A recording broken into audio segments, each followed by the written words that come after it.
you do a I was involved.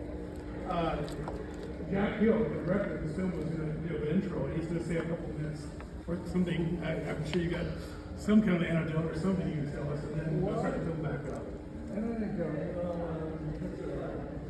Or anything you want to say, you know.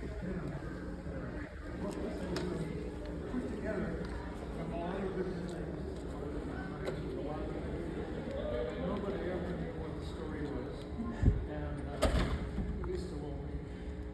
So I ended up doing a lot of trying to put everything together.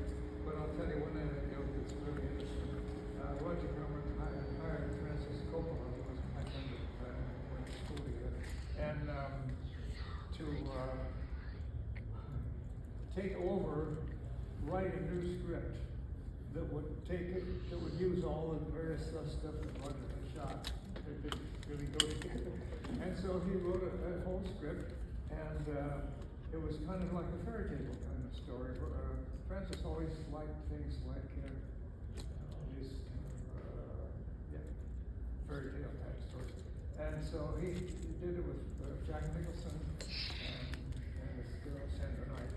And there was a whole sequence shot at Big Sur, which was the most beautiful location, and it was expensive to get there to do it, but it was worth it.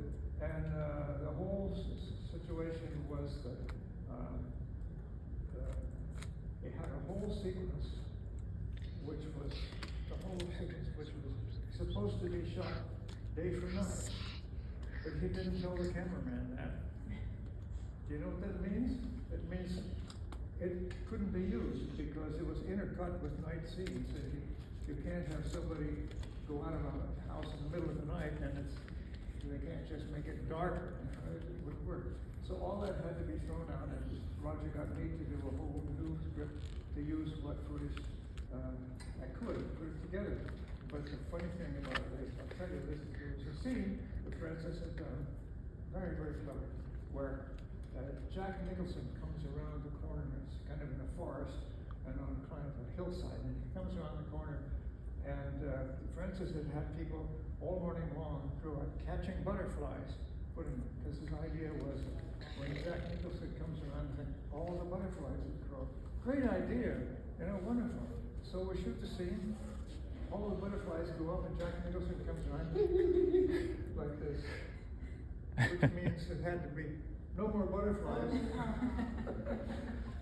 That's the kind of stuff we were up against in those days. So anyway. You and Leo Gordon wrote the screenplay. Jack Nicholson said, "Oh, was that a tape?" What, you? You and Leo Gordon wrote the screenplay. How much was yours and how much was his? No, I never even met him. Okay. He had something in his trunk that they could try to get. They had all this footage of Boris Karloff wandering around in this beautiful set that had been built for a pole, And Leo Gordon had a script that he had written and had a lot of things that they could shoot with Boris, and they did that. But it really didn't make a whole lot of sense. So we got Francis Coppola to try to write something that would use the material that they had. And since that was all thrown out, they had to get me to try to fix it by writing new stuff. And it didn't make sense. But I'll tell you a funny story, okay? I did a lot of little like inserts and pickups and things to put scenes together. And one of the things that I wanted to do was to have I don't know if you've seen this scene yet or not, but a hawk comes down and gouges out the guy's eyes, and he stumbles over, and had an animal wrangler.